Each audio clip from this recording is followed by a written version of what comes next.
Kyle grabbed her wrist before she reached the stairwell. He dragged her back. "Where do you think you're going?" "Leave me alone," she shouted. Penelope ran. She burst into the wet morning air, shoes pounding the pavement, breath coming in sharp bursts. She did not look back. A black car slowed beside her. She barely noticed it until the back door opened, and a man stepped directly into her path. She stopped short. He was tall, dressed in a perfectly pressed dark suit. His gaze went straight to her swollen cheek and stayed there. "Who did that to your face?" he asked quietly. Penelope opened her mouth. Her throat was tight. Her lungs were still burning. She was standing in front of her employer on a public pavement at 7 in the morning, looking exactly like what she was. A woman who had been hit and had run here because here was the only direction she knew how to run. Seo Junho waited. He did not fill the silence. He did not look around. He did not soften the question or reach toward her, or do any of the things that people did when they wanted to appear helpful, while keeping a careful distance from the actual situation. He stood and waited with his eyes on her face, and gave her the complete space of the question. She did not get to answer. "Penelope." Kyle's voice came from directly behind her. "Close." She felt the air change before she heard the footstep. Her whole body pulled tight from the soles of her feet upward. The involuntary, muscle-memorized preparation of someone who had learned to brace before the moment arrived. Kyle stopped 3 feet back. He looked at Junho with the relaxed and slightly amused assessment of a man who had never encountered an obstacle he could not eventually move. He took in the suit, the car, the driver sitting behind the wheel without moving, and he ran his private calculation quickly and quietly behind his eyes. He decided this was manageable. "She is my girlfriend," Kyle said, keeping his voice friendly, almost warm. "We had a disagreement this morning. Private matter." He glanced at Penelope, a look that carried its own complete private language, every word of which she already knew by heart, and then back at Junho. "If you could give us a moment, I would appreciate it." Junho turned toward Kyle. He did it slowly, the way a man turns when he has made a deliberate decision to give something his full and undivided attention. He looked at Kyle's face, then at his hands, then at his face again. "No," Junho said. Kyle's jaw moved forward slightly. "Excuse me?" "She works for me," Junho said. "She is already late." Her face was not like that yesterday.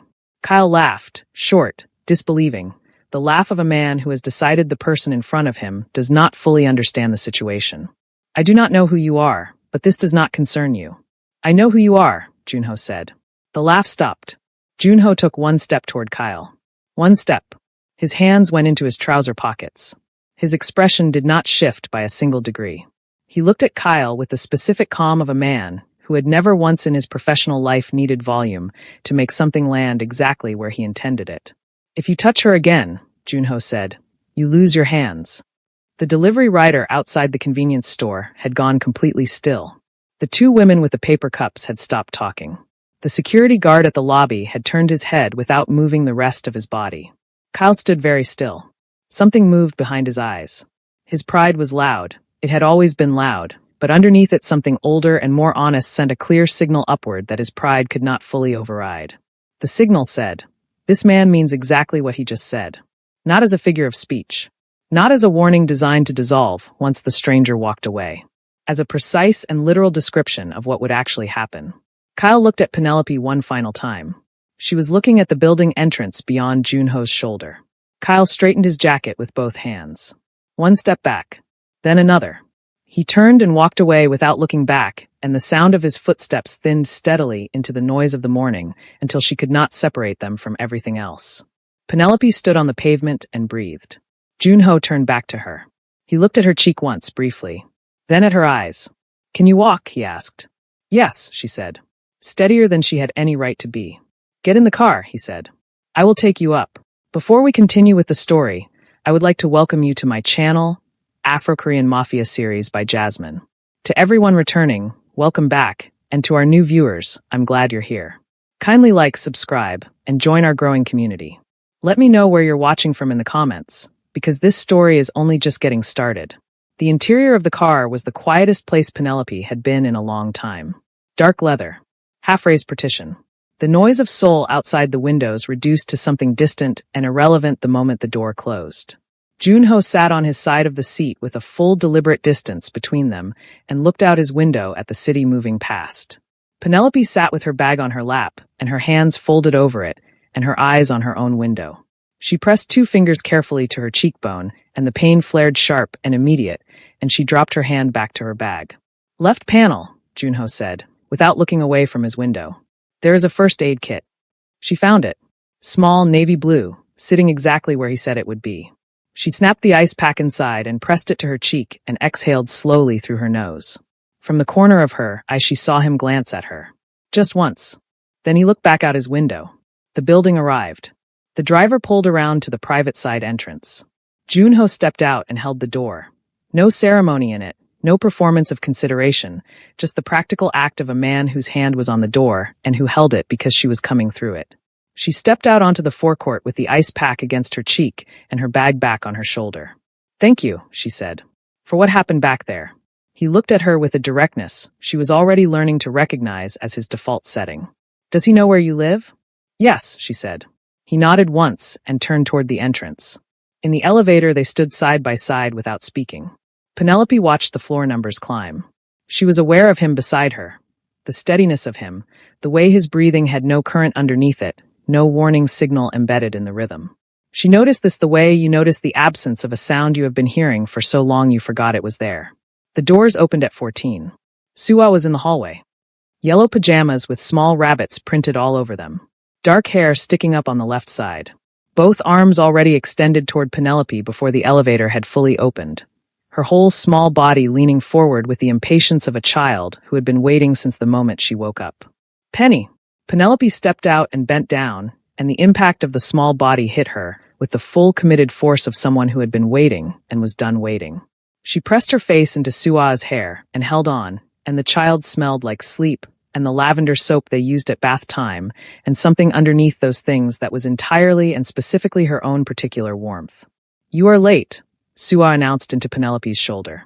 "I know, baby. I am sorry." Suwa leaned back and looked at Penelope's face with the direct and completely unself-conscious attention that small children have not yet been taught to disguise. Her dark eyes moved to the swollen cheek. Her brow drew together in a way that looked far too old for her face. "You have an OE," she said. "I bumped it," Penelope said. "It is fine." Suwa held the look for one more second, measuring, unconvinced, and then turned to her father who stood just behind Penelope. "Appa," she said, with the grave seriousness of someone filing an official report. "Penny has an OE on her face." "I see it," Junho said. Looking at his daughter, something opened in his face that no other context in his life appeared to produce. Something completely unguarded, soft in a way his face was not soft in any other room. "Go get dressed. Mrs. Yoon made breakfast." Suwa considered the offer, grabbed Penelope's hand, and said, "Come with me." "Let Penny put her bag down first," Junho said.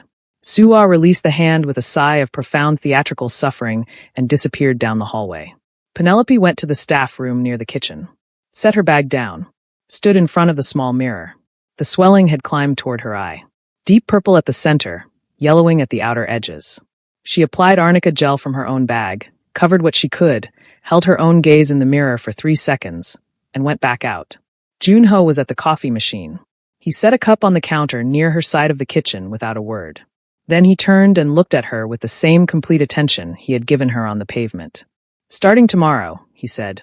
"Sungwoo collects you at 7:15. "That is really not." 7:15, he said, with the same tone and no additional explanation. She read his face. The conversation had concluded on his side before it began on hers. "Okay," she said. He picked up his own cup and moved toward his study.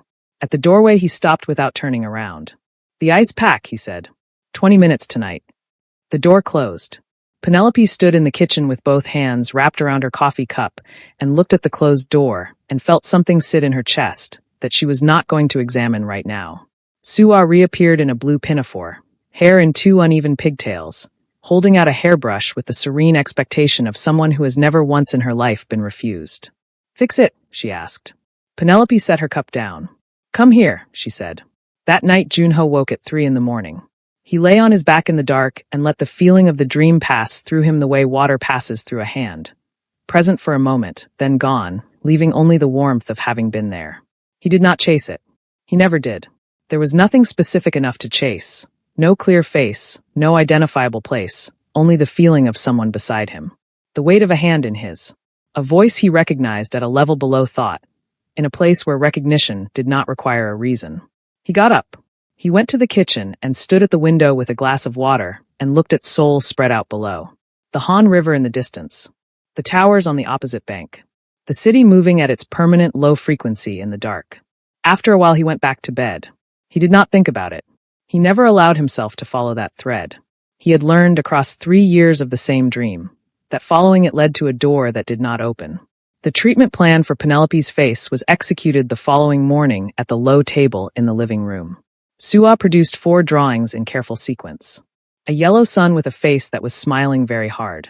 A house with a blue door and curtained windows. A figure with long braids that she identified as Penelope, with a star above her head. A second figure with a dramatically large head and no visible neck, identified as Sua, also with a star, slightly larger. "This one is for making you feel better," Sua said, placing the sun drawing in front of Penelope with the gravity of someone delivering a medical prescription.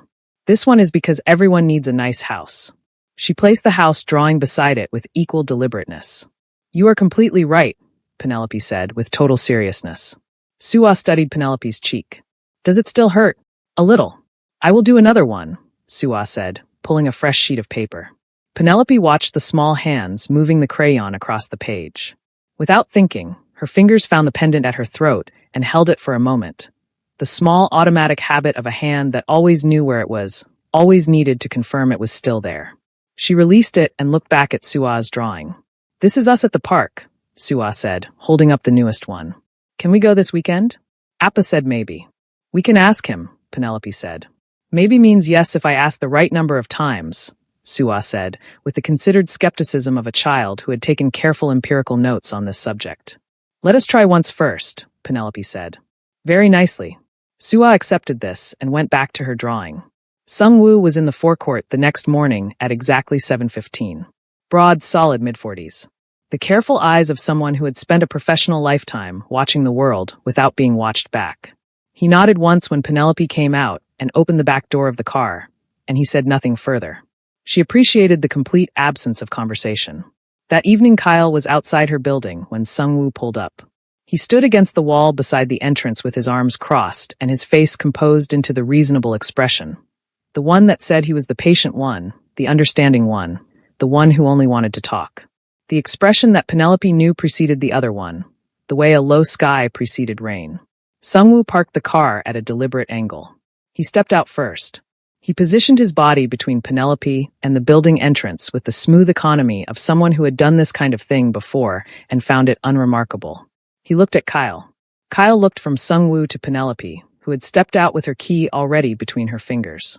"I only want to talk," Kyle said. "Not tonight," Penelope said. "Penny." She said not tonight, Sung-woo said. Kyle's eyes moved over Sung-woo with the measuring look of a man deciding the cost-benefit analysis of a physical barrier. Whatever he read in Sung-woo's particular stillness resolved the calculation quickly. "Fine," Kyle said, looking at Penelope. "Tomorrow." "You will not come here tomorrow," Sung-woo said. "Or the day after." "Who exactly are you?" Kyle asked. "Someone who will be here every day," Sung-woo said. Kyle stood there for a long moment with his jaw working. Then he pushed off the wall and walked away and turned the corner at the end of the street and was gone. Penelope let out the breath that had been sitting in her chest since Sung-woo stopped the car. "Go inside," Sung-woo said. "Lock the top bolt." She went inside and locked both bolts and sat on the edge of her bed in the quiet and looked at the wall. She placed her necklace on the nightstand the way she did every night, carefully, so the pendant rested flat. The gold caught the light from the window and held it. She had worn that necklace every single day for 9 years. Through 3 surgeries and 14 months of recovery in a Cape Town private clinic. Through the construction of an entirely new identity. Penelope Dlamini, assembled document by document, reference by reference, with the help of 2 people who had asked her nothing beyond what they needed to know to help her disappear properly. The necklace had been the one thing she woke up holding in that hospital, her hand wrapped around the chain while bandages covered everything else. And it was the one thing in those first terrible, confused days that told her she was still, underneath all the damage, the same person she had been before. She lay back and stared at the ceiling for a long time before sleep came. 3 weeks into the routine, on a Tuesday evening, Penelope was stacking Sua's drawings on the low table when Junho came out of his study. He stopped in the middle of the room. "Sit for a moment," he said. She sat at the far end of the sofa. He sat in the chair across from her. Not close, not crowding, the precise distance of a man who understood that closeness had to be earned in increments. He set his glass on the low table between them and looked at her directly. Your family, he said. Are they in Seoul? Durban, she said. My mother. 2 sisters. You are close to them? We talk when we can. She paused. The time difference makes it complicated. He held the answer for a moment, then asked, Do you have people here? Friends. She thought about it honestly. There was a woman I worked with at a previous position. We lost touch. She looked at her hands. I have been fairly isolated since I arrived. He looked at her. He did not offer sympathy. He did not fill the space with reassurance. He simply absorbed the information the way he absorbed everything, quietly filing it somewhere precise. Sungwoo is available to you during the day, he said. Not only for collection and drop-off. If you need to go anywhere. If anything happens. She looked up. I am not in danger, she said. He is not going to. He will, Junho said. Men like that always return. When he does, Sungwoo will be close. She held his gaze and found no argument available that was honest, because he was right and she knew he was right, and arguing against something true was a habit she was trying to break. Okay, she said. He reached for his glass and she noticed the thin silver scar on his left wrist. Old, barely there, catching the lamplight for a second before his sleeve shifted back. He did not adjust his sleeve. He did not hide it. The park on Saturday, he said. The 3 of us. Sua has been asking. She mentioned it, Penelope said. She mentioned it to me 4 times today, he said, using different approaches each time. He looked at his glass. She is thorough. Penelope pressed her lips together to keep the smile contained. He saw it. He looked back at his glass and said nothing, but something at the corner of his mouth shifted by the smallest degree. She collected her jacket and moved to the elevator. At the door she turned because she felt his eyes on her back, and she was right. He was standing in the middle of the room with both hands in his pockets, looking at her with the expression that she had begun to notice he wore sometimes when he thought she was not looking. Something between recognition and confusion. The look of a man standing in front of a door he cannot explain the existence of. She stepped into the elevator. The doors closed between them. She was in the kitchen the following Wednesday morning, cutting fruit for Sua's breakfast when Junho came in. He moved to the coffee machine on the other side of the counter. Normal. Routine. He did this every morning at this time. But this morning he did not immediately take his cup to his study. He stood at the counter with his coffee and looked out the kitchen window at the city below, and Penelope continued cutting the fruit, and the kitchen held the 2 of them in the ordinary morning quiet. Then he said, without turning around, Sua was asking me something last night. Penelope's knife continued moving. What was she asking? About your necklace, he said. She wanted to know why you wear it every day. Penelope's knife slowed by half a second. She kept her eyes on the cutting board. What did you tell her? I told her some things matter enough to keep close, he said. He turned then. He leaned back against the counter with his coffee cup in both hands and looked at her across the kitchen. His eyes went to the pendant at her throat, openly, directly, without pretending he was looking at something else. What is it? He asked. The pendant. Penelope looked down at it briefly. A crescent, she said. I bought it at a market years ago. Cape Town. Which market? He asked. She looked up at him. His face was composed and still and completely unreadable. One of the outdoor ones, she said. Near the waterfront. I do not remember exactly which one. He held her gaze for a moment. Then he nodded once and picked up his coffee and walked to his study. The door closed. Penelope stood at the cutting board with the knife in her hand and did not move for 3 full seconds. She turned the pendant over with her free hand and looked at the back of it. The engraving was small and precise and impossible to read unless you were very close or you already knew it was there. She put the pendant back against her collarbone and went back to cutting the fruit. In his study, Junho sat down at his desk and placed his coffee cup to the side and did not open a single document. He sat very still and looked at the wall. He had commissioned a necklace once. A long time ago. A jeweler in Insadong. A man who worked only on private commissions, who had taken the sketch from Junho's own hand and studied it for a long time before he said yes. The crescent shape had been specific. The curve of it, the angle, the weight of the pendant. The engraving on the back had been 2 letters intertwined. Chosen by Junho himself, cut into the gold with a tool smaller than a pen, under a magnifying glass, while Junho watched. He sat at his desk and thought about all of this very carefully. Then he picked up his phone and sent Sungwoo a message. I need the name of the jeweler on Insadong who does private commissions. The one I used 11 years ago. Find him. He set the phone down and picked up the documents in front of him and made himself red. Saturday came with clear skies and mild air. Suwa was at the front door in her yellow coat 20 minutes before they were supposed to leave. Snack bag gripped in both hands with the focused energy of someone who had been preparing for this operation since Thursday.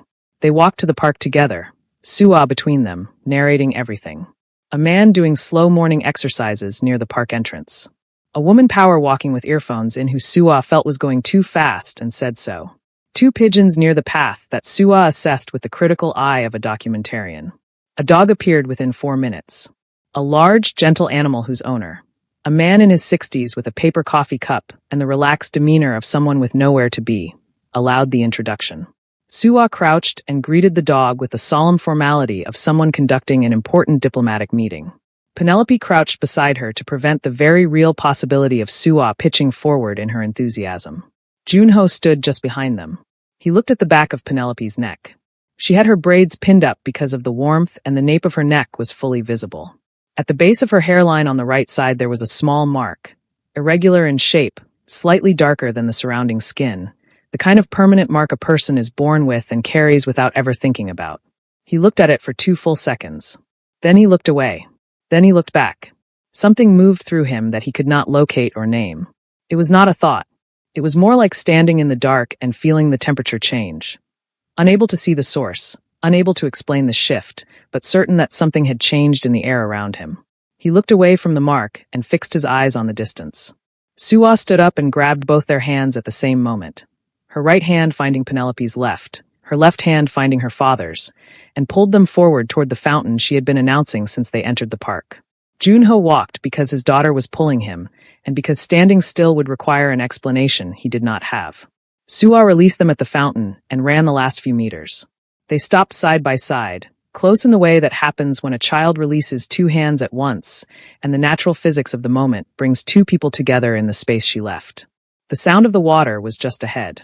The mild autumn air moved around them. He looked at her profile. She was watching Suwa with her arms loosely crossed, her head tilted slightly to the left, the corner of her mouth curved at whatever Suwa was doing at the edge of the fountain. The pendant rested at her collarbone on its thin chain, catching the light when she breathed. He looked at the pendant, then at her profile, then back at the pendant. "Appa, do you have a coin?" Suwa called. He reached into his pocket without looking away from the pendant for 1 moment longer. Then he walked forward and placed the coin in his daughter's outstretched hands. That evening, after Sungwoo had taken Penelope home, Junho sat in his study and called the jeweler. The man remembered him. Of course he remembered. Private commissions at that level did not come often, and they did not come forgettably. "The crescent piece," Junho said. "The one with the engraving on the back. Tell me about the design specifications." The jeweler described them. The exact angle of the crescent curve. The weight distribution. The way the chain connected at the upper point rather than the lower, which was unusual and had been Junho's specific request. The engraving, 2 letters intertwined, cut by hand. "Was there only one made?" Junho asked. "Only one," the jeweler said. "You were very specific about that. You wanted it to be the only one that existed." Junho thanked him and ended the call. He sat in the quiet of his study for a long time. The necklace Penelope wore every day, the one she had told him she bought at an outdoor market in Cape Town, had a crescent at the exact angle he had sketched himself 11 years ago. Connected at the upper point. The only one of its kind. He picked up his phone again. He called Director O. Meanwhile, 3 floors below in the building lobby, Sungwoo was walking back to the car after seeing Penelope out when his phone buzzed with a message from Junho. The message contained 1 name and 1 instruction. The name was the building's weekend security coordinator, a man named Bae Tae-young who had been working the Saturday desk for 2 years. The instruction was to find out whether Bae Tae-young had spoken to anyone outside the building about residence or household arrangements in the past month. Sungwoo ran the check overnight. By Sunday morning, he had the answer. Bae Tae-young had accepted money from a man matching Kyle's description 6 weeks ago. He had provided the general information that the household on 14 sometimes used a private property for extended stays when the family needed privacy. He had not known the specific location, but he had known enough for Kyle to start looking. Sungwoo delivered this information to Junho on Sunday morning. Junho read it. He set the report down on his desk. He picked up his phone and called the building management company. "Bae Tae-young," he said when the manager answered. "He is to be removed from his position today." Not reassigned. Removed. If he contests it, send the documentation to my legal team. He ended the call and went to have breakfast with his daughter. He did not mention it to Penelope. But Sungwoo noticed that from that Sunday forward, Junho stood at the window when Penelope arrived in the mornings, just for those 30 seconds while she crossed the forecourt from the car to the entrance, and he did not move away from the window until she was inside. Kyle came back on a Tuesday. He did not come to the building this time. He was smarter than that now. He understood that the building had a guardian he could not simply wait out. Instead, he found her at the small convenience store 2 streets away, where she had stopped on her lunch break to buy Suwa, a particular juice that the child had decided was the only acceptable juice. Sungwoo was in the car outside. Kyle appeared at her shoulder in the narrow aisle between the refrigerators. "You have me blocked," he said, his voice low, eyes on the refrigerator in front of them, as though they were 2 strangers studying the same drink selection. "Every number." Penelope took the juice from the shelf. "Yes," she said. "That is a childish way to handle things." She moved toward the counter. He moved with her. "You embarrassed me," he said, keeping his voice pleasant. The pleasantness was the most familiar and the most dangerous thing about him. "In front of whoever that man is. You let him speak to me like that." "I need you to leave me alone," she said. His hand closed around her wrist. Not violently. That was never how it started. Just firm. Just the grip of a man communicating that she was not going anywhere until he decided she was. The convenience store attendant behind the counter was looking at his phone. Then the door of the convenience store opened and Sungwoo walked in. Kyle released her wrist before Sungwoo was close enough to see the grip. He stepped back. He smiled.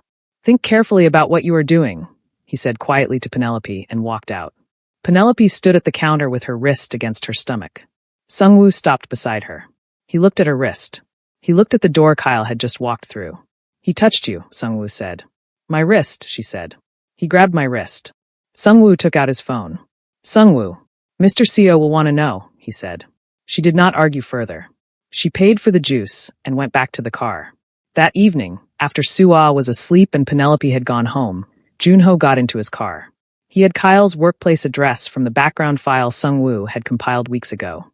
He had known for 5 weeks that Kyle worked at a mid-sized import logistics firm in Uedo. He had known for 4 weeks that the firm's parent company was a subsidiary of a holding group. He had known for 3 weeks that he owned 38% of that holding group and held 2 board seats. He had not used this information until tonight. He arrived at the building at 8:15. The firm worked late. Kyle was still at his desk on the 6th floor when the receptionist, who had been called ahead by someone from Junho's office, showed him to the small conference room near the elevator bank. Kyle walked in expecting a client meeting. He walked in and saw Junho sitting at the head of the conference table with a single folder in front of him and his hands folded on top of it, and the expression of a man who has arrived somewhere he was always going to arrive and is simply allowing the other person to catch up to this fact. Kyle stopped. He looked at Junho. He looked at the room. He looked at the receptionist, who closed the door quietly from the outside. Kyle sat down slowly at the opposite end of the table. "You know who I am," Junho said. It was not a question. "You are the man from the pavement," Kyle said carefully. "I am Seo Junho," he said. He opened the folder in front of him and turned it so Kyle could read the top document. "I own 38% of Daesong Holdings. Daesong Holdings owns Meridian Logistics Group. Meridian Logistics Group is the parent company of the firm you have been employed by for the past 2 years." Kyle looked at the document, then at Junho's face, then back at the document. The color did not drain from Kyle's face all at once. It went slowly, starting at the edges, the way something expensive breaks, in stages, each one worse than the last. "Every salary deposit you have received for 2 years," Junho said, in the same even tone he had used for every other sentence, "came from a payroll system that exists within my ownership structure. The contract you signed on your first day contains a standard conduct clause in Section 14, Paragraph 3. I had my legal team review it this afternoon." He paused. "You are in breach." Kyle said nothing. His jaw was very tight. "Your access card will be deactivated at midnight tonight," Junho said. "A termination letter will be processed by HR tomorrow morning. You will not be eligible for a reference." He closed the folder. "You will also find that your work authorization renewal, which I understand is due in 6 weeks, has encountered a complication at the processing stage." Kyle looked at him. "You cannot." "I already have," Junho said. He stood up. He picked up the folder. He looked at Kyle one final time from the end of the conference table. "She told you to leave her alone," he said. You put your hand on her wrist today anyway. He held the look for 2 seconds. If you make contact with her again, through any channel, in any form, the legal file my team has prepared goes to the prosecutor's office. Medical records. Photographs. A testimony from a previous partner who filed a protection order in Cape Town 3 years ago. Kyle's mouth opened. She deserves better than what you gave her, Junho said. And you deserve exactly what is coming. He walked to the door, opened it, and left. Kyle sat alone in the conference room and looked at the closed door for a long time. He did not come back. Not to the building. Not to the convenience store. Not to the street outside Penelope's apartment. He disappeared from her life with the completeness of a man who had run his own calculation and arrived at a result he could not argue with. Penelope noticed his absence the way you notice when a sound you have stopped hearing was present. In its removal, suddenly understanding how much space it had been taking up. She did not ask what had happened. She looked at Junho one morning across the kitchen counter, and he looked back at her, and she understood that the question had already been answered, and the answer was thorough and final. Thank you, she said quietly. He set her coffee on the counter in front of her. 7:15 tomorrow, he said. Sung-woo will be outside. That was all. She picked up her coffee and went to find Suah. The cold came the following week. Suah carried it in with the cheerful efficiency of a 4-year-old who had no concept of quarantine and no interest in acquiring one. Penelope managed 2 full days of it. Fever, congestion, the magnificent unwillingness to remain horizontal. She kept Suah comfortable and entertained, and gradually, incrementally, more horizontal as each afternoon progressed. On the 3rd day, the cold had a new host. Penelope came in on Wednesday visibly unwell. She did her hair. She greeted Suah at the elevator with the same warmth she always brought. She went to the kitchen and began making breakfast with the focused determination of someone who has decided that being sick is not a sufficient reason to change the schedule. Junho came into the kitchen at 8:30. He stopped in the doorway. He looked at her, one long careful look, starting at her face and ending at the set of her shoulders. Go to the guest room, he said. I am fine, she said, not turning around. You are not fine, he said. Go to the guest room. I have Suah. She put the spatula down and went. She lay on the guest room bed and listened to the apartment. Suah's voice carrying down the hallway at its normal, unstoppable pace. Junho answering, brief, patient, specific. Suah asking something that made him go quiet for a moment before answering, which meant she had asked something that required a real answer. The sounds of breakfast being made by someone who was doing it with deliberate attention rather than habit. 2 hours later, there was a knock at the guest room door. She said, come in. The door opened. Junho set a tray on the table beside the bed. A bowl of doenjang jjigae still steaming. A glass of water. 2 tablets in a small ceramic dish. He straightened up. He looked at her face, at the fever-bright eyes and the tightness around her mouth, and something moved in his expression that he did not try to hide. Then he left without saying anything. Penelope sat up and looked at the tray. The soup was still hot. He had timed it so it would still be hot when he brought it in. She picked up the spoon and her eyes burned briefly, and it was not from the fever. She came out 2 hours later and found him in the kitchen with Suah. Drawing together at the low counter, Suah providing detailed and authoritative critique. The fishtail is wrong, Appa. The fishtail is abstract, he said without looking up. It is wrong, Suah said with the certainty of a senior academic. Eat your crackers. Suah picked up a crayon and reached over and began correcting the drawing herself. He moved his hand out of the way without protest and watched her work with an expression that was completely open and completely unaware that it was open. Penelope stood in the doorway and watched the two of them and felt something pull tight in the center of her chest. Something that had been building for months in small increments and had just pulled a little tighter than she was prepared for. She went back to the guest room before either of them saw her. The jealousy moment happened on a Thursday evening 3 weeks later. Junho had a business dinner, one of the legitimate world obligations that required his physical presence and his managed public face. He brought Penelope because Suah had refused to stay with Mrs. Yoon and had staged what Junho described, without expression, as a significant protest, and the practical solution was to bring them both and let Suah sit with Penelope at the adjacent table while he handled the business portion of the evening. The restaurant was the kind that did not have prices on the menu. Penelope sat with Suah at a small table near the window while Junho sat with 3 men at the main table 12 feet away. She could see him in her peripheral vision, controlled, precise, commanding the room without appearing to try. A woman approached his table at the midpoint of the evening. She was impeccably dressed, clearly known to one of the other men, introduced to Junho with the particular warmth of an introduction being made with a specific intention. She was beautiful and polished, and she laughed at something Junho said and placed her hand briefly on his arm. Penelope cut Sua's food into smaller pieces with very precise and careful cuts. Sua looked at the food, then at Penelope's face. "Are you okay?" she asked. "I am completely fine," Penelope said. "Eat your dinner." Sua ate her dinner. Penelope did not look at the main table. She looked at the window. She looked at Sua. She looked at her own plate. She did not look at the main table. 15 minutes later, the business portion of the evening wrapped, and Junho came to their table. He sat down across from Penelope. He looked at her face, that 2-second read he had been developing for months, and something shifted behind his eyes. He said nothing about it.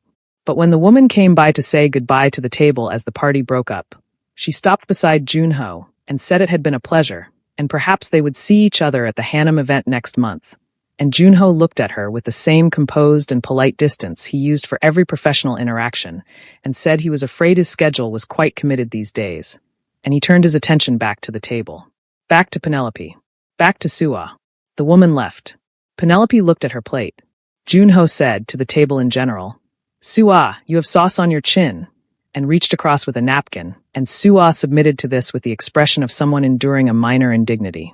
And when Junho sat back, his eyes went to Penelope briefly, and the corner of his mouth moved by the smallest and most controlled degree. She looked at her plate. But the tightness in her chest from earlier in the evening had changed its quality entirely. It no longer felt like something wrong. It felt like something she could not continue pretending was not there. The files from Director O arrived on a Monday morning, 2 weeks after Junho had made the call. He read them alone at his desk before anyone arrived in the apartment.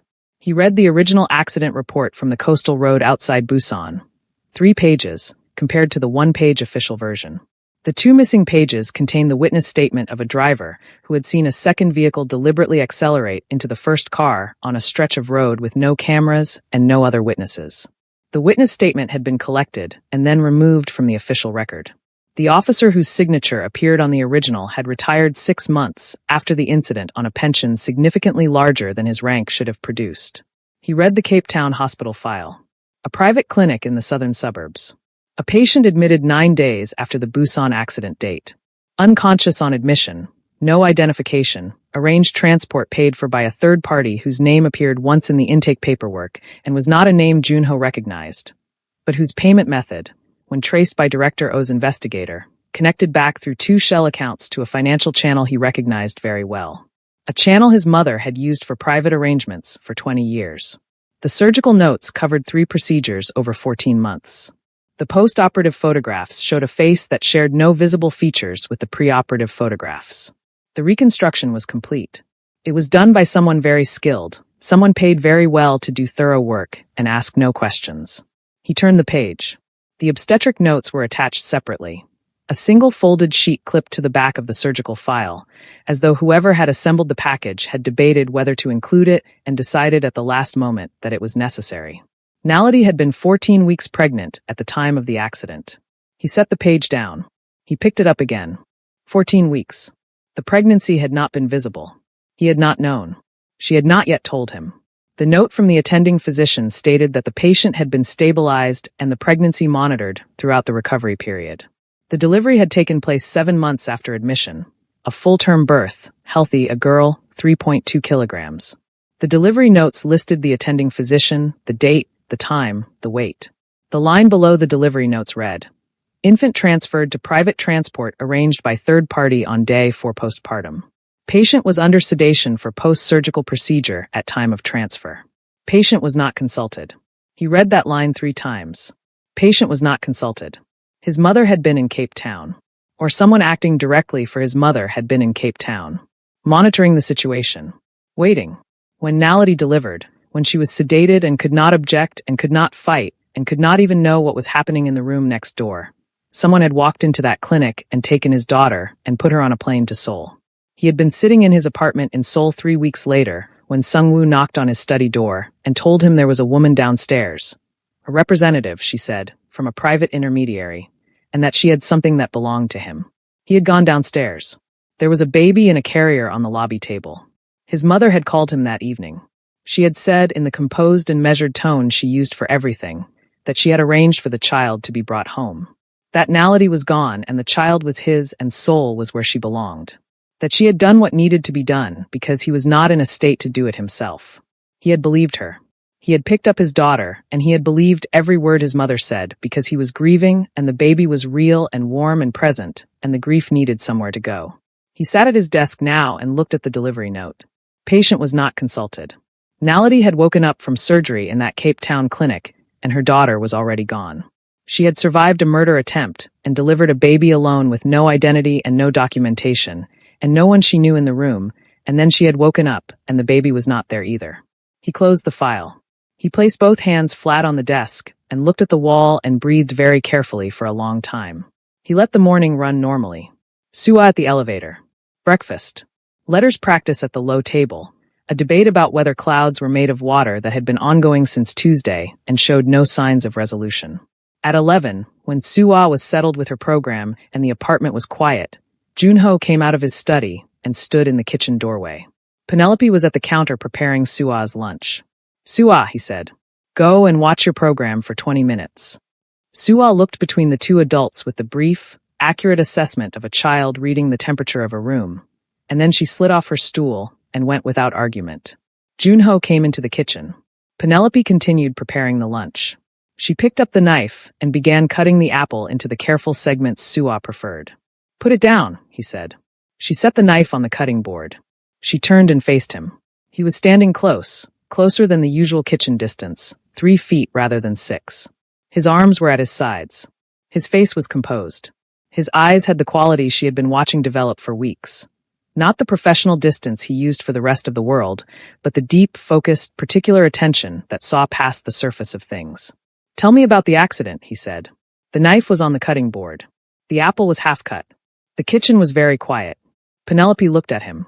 He looked at her. "The coastal road outside Busan," he said. 9 years ago. October. In the living room, Sua's program played on at its normal cheerful volume. Somewhere outside, a delivery truck beeped twice as it backed up. The Han River was visible in the far distance through the kitchen window, moving the way it always moved, indifferent to everything happening in the apartment above it. "Junho," she said. His name in her mouth landed in him at a level below thought. She watched it happen, the fractional shift in his face, the way his jaw moved slightly, the recognition in his eyes of something he could not have explained but could not deny. "How long?" he said. "How long have you been in this apartment knowing who I am?" 8 months, she said. "You came back to Seoul before that?" "Yes." "For Suwa?" "Yes." Her hand pressed flat on the counter beside the cutting board. "I came back for Suwa. I found the agency. I arranged the interview." "You arranged it deliberately," he said. "Yes." He held her gaze. "My mother," he said. She looked at him for a long time. She had waited 8 months for this moment, and she had rehearsed it in her head across 8 months of mornings in this kitchen, and none of the rehearsals had felt like this.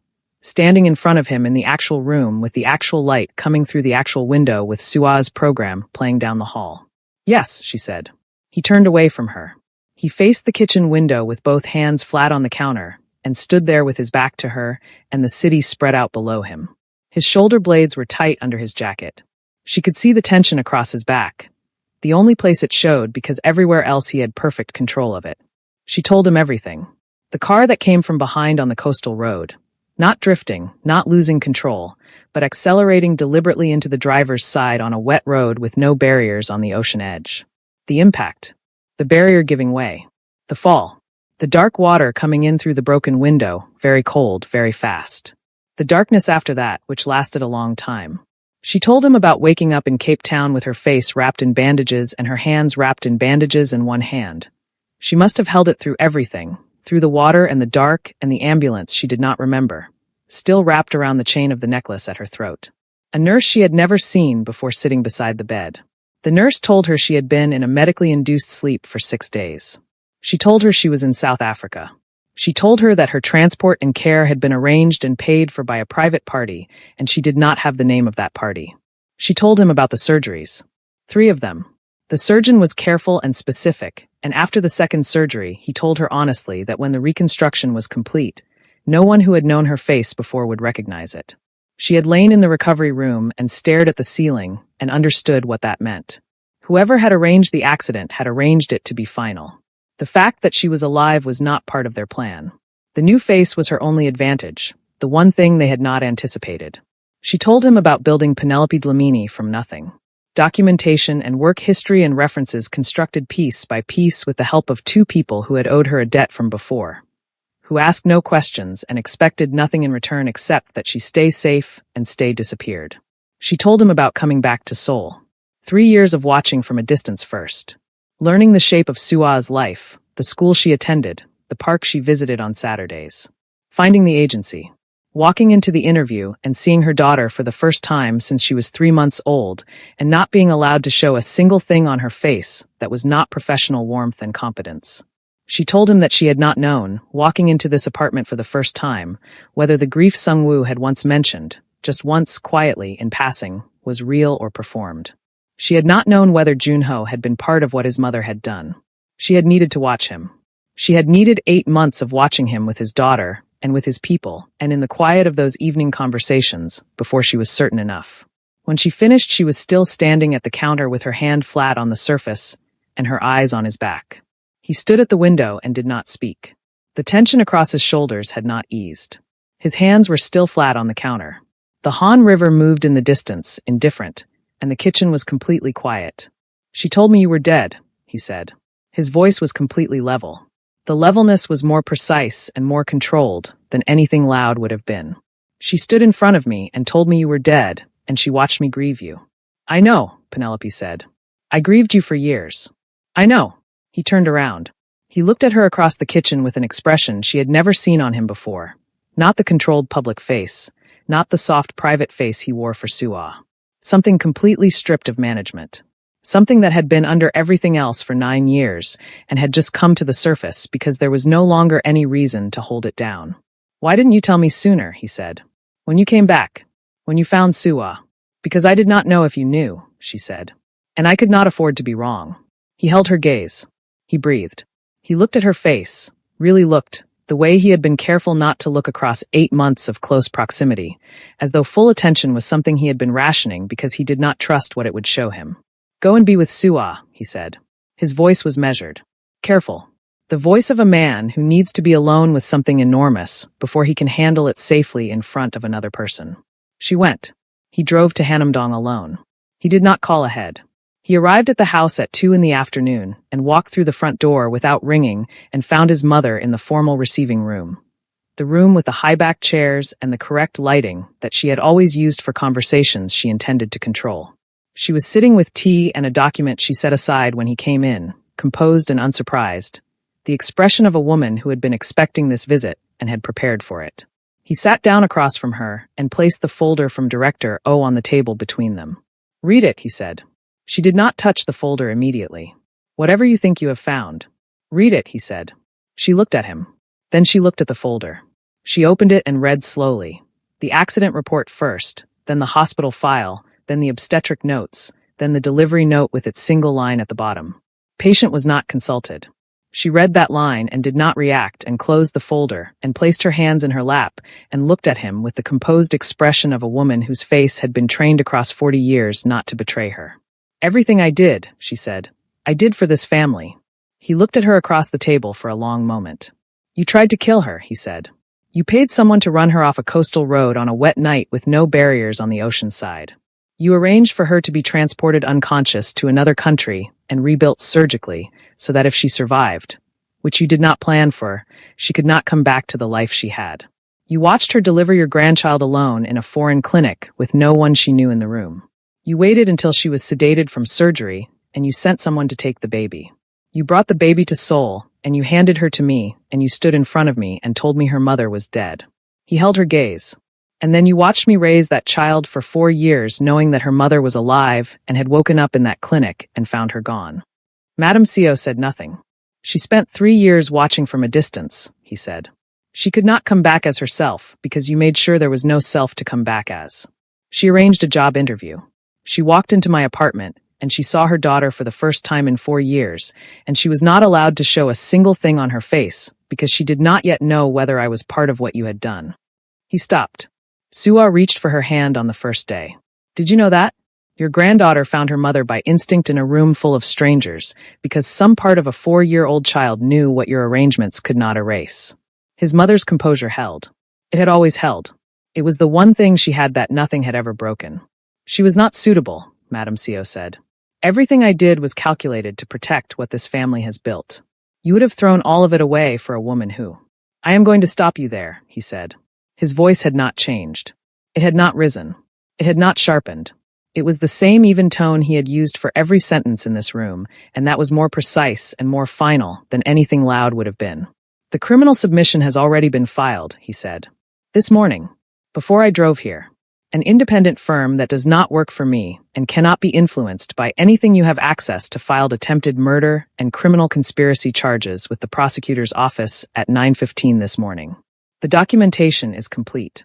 The obstetric notes are included. The delivery transfer record is included. The payment trail connecting your financial channel to the clinic transport is included. The witness statement from the coastal road that was removed from the official accident report is included. His mother looked at him. The prosecutor's office will move slowly, he said. Your legal team is expensive and cases like this take time. But they will move. And while they move, this is what is already in effect as of this morning. He opened the second folder. Thinner, domestic, the kind of document that did not require Director O to produce. You have been removed from every position you hold in the family's business operations. Every account, every contact, every board seat, every operational element. As of 9 this morning, you have no access to any of it. The legal transfer documentation has been witnessed and filed. She looked at the folder. For the first time, her composure showed something at the edges. Not fear, not remorse, but the specific expression of a woman who has just understood the full dimensions of what is being taken from her. The Hannum property will be monitored, he said. A security detail is being placed there today. They are not there for your protection. They are there to enforce the conditions. You will not leave the property without notification. You will not contact Nality. You will not contact anyone in my household. You will not contact Sua. You will not contact anyone in the organization. He paused. If you violate any condition, the prosecutor's office will be notified immediately, and your legal team will no longer have the option of a negotiated outcome. You are taking everything, she said. Her voice was still composed. But underneath the composition, something had shifted. The voice of a woman who has built her entire life around a single currency and is watching it disappear. She woke up in a clinic in Cape Town, he said, with no face and no name and no baby and no way home. You took everything from her first. He stood up. He straightened his jacket. He picked up both folders. I will not be coming here again, he said. Sua will not be coming here. When she is old enough to make her own decision about whether she wants a relationship with you, she will make it herself, and I will not influence it either way. But she will make it knowing the full truth of what you did. I will make certain of that. He looked at his mother one final time across the formal room. The high-backed chairs, the correct lighting, the room she had always used to control the conversations that mattered. I spent 9 years grieving a woman who was alive, he said. Sua spent 4 years without her mother because you decided your preferences mattered more than her life. There is no version of what you did that this family recovers from. There is only what comes after it. He left. He drove back across the river and went home to his family. Sung-woo, in the front seat, said nothing either. He had known Junho for 11 years. He drove. The rain came 3 days later. It arrived in the early evening without warning. A heavy, committed autumn rain that drove against the windows of the 14th floor in continuous gray sheets and turned the streets below into shallow rivers. Penelope had stayed late because Sua had woken from her afternoon nap with a fever, and they had spent the hours since managing it together. And by the time the child's temperature had come down to something reasonable and her breathing had deepened into genuine sleep, it was past 8 and the rain had not eased. Junho appeared in the doorway of Sua's room. He looked at his daughter first, then at Penelope, sitting in the small chair beside the bed with her hand resting near Sua's on the blanket. Then at the window. Sungwoo cannot get through, he said quietly. The underpass near your building is flooded. The bus routes through Mapo have been suspended. Penelope looked at the window. The rain was a solid moving wall against the glass. Stay, he said. Guest room. She looked at him. In the dim light of Sua's room, with the rain coming down outside, and the child sleeping between them, and everything that had been said in the kitchen 3 days ago still sitting in the air of the apartment like a changed temperature, the word stay landed differently than it would have landed 4 months ago. She nodded. She checked Suwa one more time. Cool enough, breathing evenly, the stuffed rabbit tucked under her arm. And then she went to the kitchen and put the kettle on because she needed something to do with her hands. Junho came in 10 minutes later. He sat at the counter. She made 2 cups of tea and placed one in front of him and sat on the other side. They held their cups and the rain drove against the windows and the apartment was warm and completely quiet except for the sound of the rain. He looked at her across the counter. She looked at her cup. I spoke to my mother, he said. She looked up. I sat across from her in that room she uses for difficult conversations, he said. I put the files in front of her. The accident report. The hospital record. The payment trail. He held his cup. She said everything she did was done for this family. Penelope looked at his face. What happens to her? She asked. She has lost everything she actually cared about, he said. Her position. Her authority. Her access to everything she spent 40 years building. He set his cup down. She is under house restriction with a security detail enforcing it. If she violates the conditions, the criminal submission goes in. Is that enough? Penelope asked. He looked at her for a moment. For you, he said. Or for me? She held his gaze. Both. He was quiet. No, he said honestly. It is not enough. But it is what the law will sustain, and it is what I can make permanent. A prison sentence she could contest and reduce. This, he looked at his hands. This she cannot get back from. Ever. The rain pressed harder against the glass. The city outside had disappeared behind water. He stood up from his stool. He came around the counter. She did not move back. He stopped in front of her, close, the closest he had stood to her in 8 months of shared space. Close enough that she could see the specific quality of his attention, which had no management in it at all right now, none of the careful professional control that ran everything else. Just him. Just this. His hand came up slowly. He touched the pendant at her throat. 2 fingers, gentle, lifting it slightly from her collarbone and turning it over. He read the back of it. His thumb moved over the engraving once. He looked up at her face. I made this, he said. 11 years ago. I took a sketch to a jeweler in Insadong, and I watched him cut these letters into the gold. He held her gaze. I gave it to a woman I was going to marry. Penelope's breath was very steady. She was making it very steady. The jeweler confirmed for me 2 weeks ago that only one was ever made, Junho said. That it could only have come from one place. He did not release the pendant. I need you to tell me the truth. Not the market in Cape Town. The truth. She looked at him for a long time. Nality, she said. Her name. Her real name. The one she had not said aloud in 9 years. He closed his eyes. When he opened them she was still there, right in front of him, and the pendant was still in his fingers, and the rain was still coming down, and Suwa was asleep down the hallway, and 9 years were sitting in the kitchen with both of them, and they were going to have to decide what to do with 9 years. I have been falling in love with you, he said. For months. While I believed I was somehow betraying someone I had lost.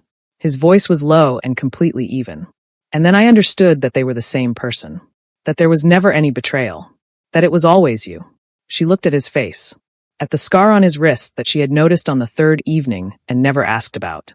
At the line of his jaw and the particular quality of his eyes when he was not managing what they showed. At the man she had watched for 8 months from a careful distance and had been falling toward for longer than 8 months, longer than 9 years, falling toward him since before the accident and during it and after it, and across every mile and every surgery and every document she had assembled to become someone else. Junho, she said. He leaned forward. His forehead came to rest against hers. They stayed like that for a moment. His forehead against hers and the pendant between them and the rain coming down outside and everything else suspended. Can I? He said. Yes, she said. Before he finished. Before he needed to finish. He kissed her. Slowly. The way a person moves towards something they have been afraid to want and have stopped being afraid. His hands came up to her face. Careful, so careful, cupping her face as though she was something that had survived a great deal and deserved to be handled with the full knowledge of that. She put both hands against his chest and felt his heartbeat under her palms, steady, controlled almost. Almost steady. She leaned into him. He held her. The rain drove against the windows of the 14th floor, and the city below was all water, and the kitchen was warm, and the kiss lasted as long as it needed to last, which was long. He pulled back. He looked at her face in the kitchen light. He picked her up, one arm under her knees, one at her back, and she made a soft sound against his shoulder, surprised. And he carried her through the quiet apartment to the guest room and set her down at the door and stepped back and looked at her. Rest, he said. His voice had changed quality. Not much. Enough. She stood at the door and looked at him standing in the hallway. Good night, Junho, she said. Good night, Nality, he said. Her name. Her real name. In his voice, the way he had always said it, the specific sound of it that no one else had ever produced. It sat in the center of her chest and radiated warmth outward in every direction. She closed the door. He stood in the hallway for a moment. Then he walked back down the hallway to his own room, and the dream, when it came, had a face in it for the first time in 3 years. The weeks that followed changed the shape of everything. Junho did not suddenly become someone different. He was still precise, still controlled, still the man who ran an organization that required absolute authority and did not tolerate imprecision. But in the apartment, in the specific geography of the 14th floor, things shifted in ways that were small and specific and completely impossible to miss if you were paying attention. He started coming to the kitchen before she arrived in the mornings. He stood at the coffee machine, and when she came off the elevator with Suwa attached to her hand, his eyes went to her face immediately, and something in his expression settled. The specific settling of a man whose internal calculation has just completed and returned the result he was hoping for. He handed her coffee across the counter with his hand facing up, the cup resting in his palm, so she had to reach toward him slightly to take it. The first time she did this, their fingers touched on the transfer, and neither of them moved for half a second before she took the cup and said thank you and looked away. He stood closer than he used to. Not crowding. Not obvious. Just present in whatever part of the room she was in, gravitationally, the way things with weight moved toward each other without being directed to. Suwa noticed. Suwa noticed in the way children notice things, without being able to articulate it, but with the infallible accuracy of someone who has been reading the temperature of rooms since before she could name temperatures. She started drawing pictures that featured 3 people consistently. A tall figure, a figure with long braids, a small figure with a very large head. All 3 in the same picture. All 3 with stars. She showed one of these pictures to Penelope on a Thursday morning and said, "This is our family." Penelope looked at the drawing for a moment. "It is a beautiful drawing," she said. "I know," Suwa said with complete serenity, and went back to her crayons. The Incheon problem announced itself fully on a Tuesday evening. The operating license for Junho's logistics company was frozen by the city authority without warning. His legal team confirmed within an hour that the documentation discrepancy cited as the reason for the freeze did not exist. It had been created. He spent 4 days tracing the chain backward. It ended in Incheon. The syndicate had been applying methodical pressure for 5 months. Not force, because force was something he could answer directly. Erosion. Small targeted pressures designed to accumulate into a reactive mistake. 2 licensed businesses hit with regulatory complications from officials who had been quietly purchased. A supply chain disrupted at the source. The pattern of a patient organization that wanted him off balance before a direct confrontation. He identified Park Hyun-suk as the internal source within a week. 7 years in the organization. Senior enough to have the access that the Incheon group had been using. Junho changed a supply route at the last minute on instinct alone. The interception hit the original route and found nothing. He met Hyun-suk in a room in the industrial district south of the river. 1 table. 2 chairs. No windows. The meeting lasted 45 minutes. Hyun-suk resigned that evening and was on a flight out of Incheon Airport by the following morning. Then Junho turned to the Incheon group itself. He did not call them. He did not send a message. He sent Sung-woo to a meeting that the Incheon group had scheduled with one of their subsidiary managers, a meeting that Junho's intelligence had known about for 2 weeks. Sung-woo sat down at the table in the manager's place and placed a single card in the center of the table with Junho's private number on it. On the back of the card was written, "He is available tomorrow. 1 meeting. Terms to be finalized. There will not be a second invitation." They called within the hour.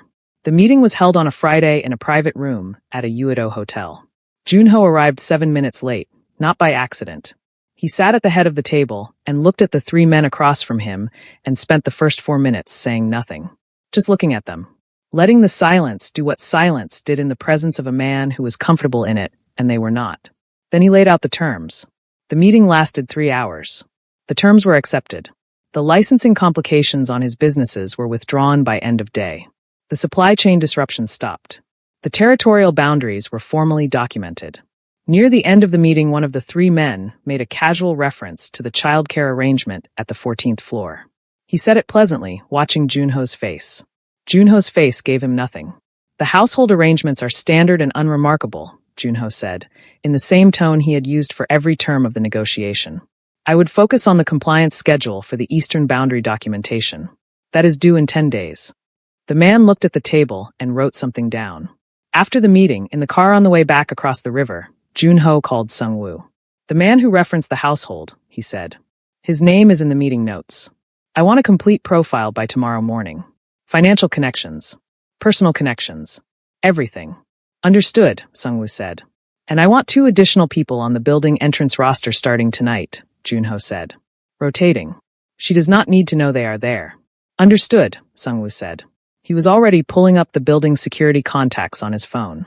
On a Wednesday evening, 3 weeks after the Incheon meeting, Junho came home and found the apartment dark except for the kitchen light, and Sua asleep and Penelope standing at the kitchen counter with a glass of water and her eyes on the window. She turned when she heard him come in. She looked at his face. She set down the glass and went to the refrigerator without asking and began reheating the covered dish she had left on the shelf. He sat at the counter and watched her move. The Incheon situation is closed, he said. She looked over her shoulder. Fully, he said. The boundaries are documented. The compliance schedule is running. The man who mentioned the household at the meeting has been dealt with separately. She turned back to the reheating food. Dealt with how? He will not be attending any further meetings, Junho said. With anyone.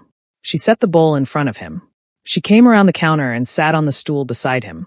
Not across from him, beside him, closer than across, and looked at his face. Are you done? She asked. For tonight. He looked at her. She was close enough that he could see the small details of her face that he had spent 8 months learning without permission. The specific way her left brow rose slightly when she was asking something she already half knew the answer to. The particular quality of her eyes when she was being direct, which was most of the time. Yes, he said. For tonight. She nodded once and picked up her water glass from where she had set it and held it with both hands. They sat side by side at the kitchen counter with his food between them and the city visible through the window and the apartment quiet around them. And neither of them spoke for a while. And the silence was the specific comfortable silence of 2 people who have stopped needing to fill space between them. He finished eating. He set down his chopsticks. He turned on the stool so he was facing her slightly. I need to ask you something, he said. She looked at him. Sua asked me yesterday to explain what a mother is, he said. Penelope went still. She said Mrs. Yoon told her that mothers were the people who loved you before you knew you needed to be loved, he said. She thought about this for a day, and then she came to my study, and she said she thought Penny was her mother. He looked at Penelope's face. She said she needed to know if she was right. Penelope's hand tightened around the glass. What did you tell her? She asked. Her voice was careful and controlled and nearly steady. I told her I would speak to Penny, he said. She set the glass down on the counter. She pressed both hands flat on the counter surface and looked at the kitchen window and breathed. She is right, Penelope said. She is completely right. He looked at her profile. He reached over and placed his hand over hers on the counter. Warm, deliberate, his palm covering the back of her hand. She looked down at his hand. She turned her hand over and held it. They sat like that in the kitchen with the city outside and Sua asleep down the hallway, and everything that needed to be decided had been decided, and what remained was just the shape of it. The daily, ordinary, permanent shape of it. He proposed on a Tuesday evening. Sua was asleep. The apartment was quiet. Penelope was sitting at the low table near the window with a book open in front of her, and the lamp making a warm circle of light over her, and the necklace at her throat where it always was. He came out of his study and sat across from her at the low table. He placed a small box on the table between them and folded his hands and looked at her. She looked at the box. She looked at his face. I had a ring made once before, he said. I lost it when I lost you. I had another one made 8 weeks ago. He looked at her directly. I will not reconstruct the speech I had prepared 11 years ago. I am not the same person who prepared it. You are not the same person it was prepared for. But I am the same person who chose you then. And I am choosing you now, with the full knowledge of everything that choosing you has cost and everything that it will cost, and the complete absence of any interest in choosing differently. She opened the box. The ring was simple and exact, and it had the same engraving on the inner band as the pendant at her throat. She looked at it for a long time. Then she looked up at him. Yes, she said. Obviously, yes. He took the ring from the box and put it on her hand, and she looked down at it on her finger, and he looked at her looking at it, and the lamp made its warm circle around both of them. From down the hallway. Appa, I need water. Junho looked at Penelope. She pressed her lips together. He stood up and walked down the hallway to his daughter's room. And Penelope sat at the low table with the ring on her finger and listened to the sound of him getting his daughter water, and the quiet sound of Sua's voice, and then the quiet again. She looked at the ring. She held the pendant. NNS. She had carried this necklace through everything. Now she understood what it had been carrying her toward. They were married on a Saturday in early spring.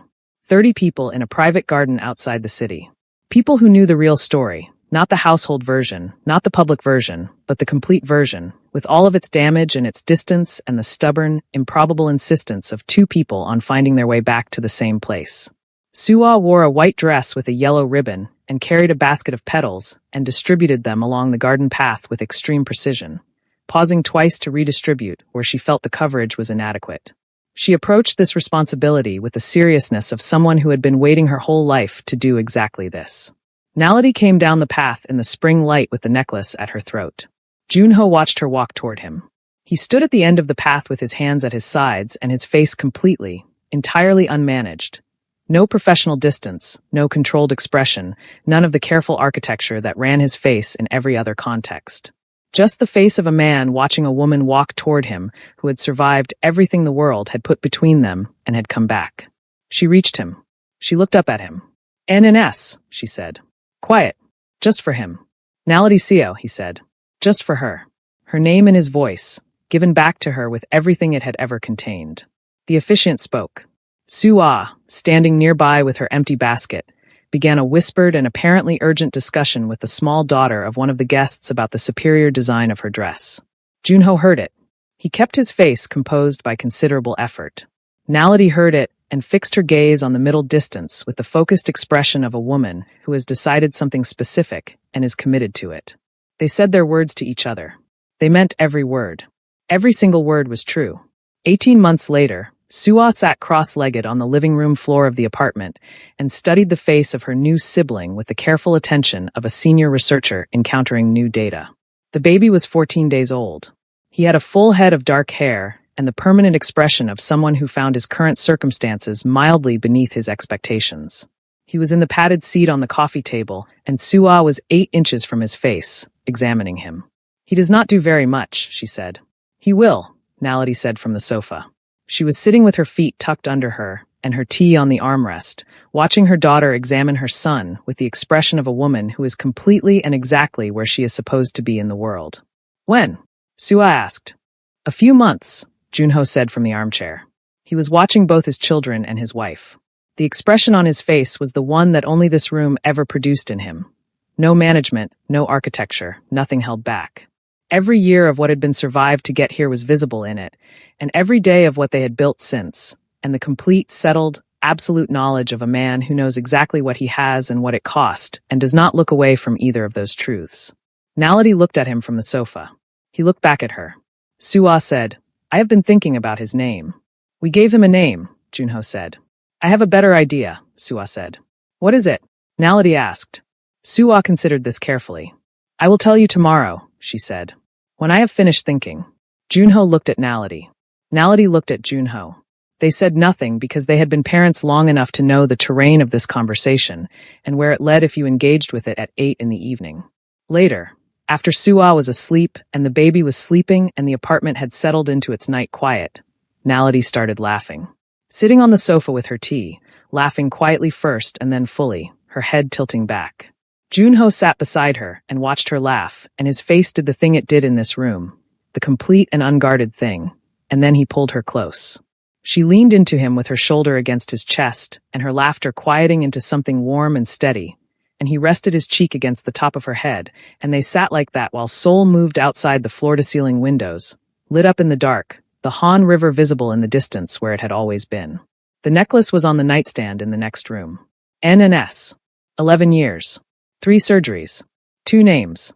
1 child who had reached for both their hands at the same moment at a fountain in a park on a mild autumn morning and pulled them forward. It had always been pointing here. Every single inch of it had always been pointing exactly here. And that is where we leave them. Thank you for staying with this story all the way to the end. I want to ask you a few things because your thoughts genuinely matter to this channel. Was Madame Seo's punishment enough? She lost everything she built. She did not go to prison. Does that sit right with you, or did Junho go too far in how he handled it? Or not far enough? What about Kyle? When Junho sat across from him in that conference room and told him calmly that he owned the company, that his access card would be deactivated at midnight, that his work authorization had encountered a complication, was that the right response? Or was it too much? And which moment hit you the hardest? Was it the pavement, when he stepped out of that car and said 7 words and Kyle walked away? Was it the soup outside the guest room door? The park, when he looked at the mark on her neck and did not yet understand what he was seeing? The kitchen in the rain, when she said her real name and he closed his eyes? The conference table with Kyle? The proposal on a Tuesday evening with Suwa calling for water from down the hall? Tell me in the comments. I read every single one. If this story moved you, please like it. Share it with someone who loves a story that earns every moment it delivers. Subscribe if you have not already, because there are more stories coming and you do not want to miss what is next. My name is Jasmine. Thank you for being here. I will see you in the next one.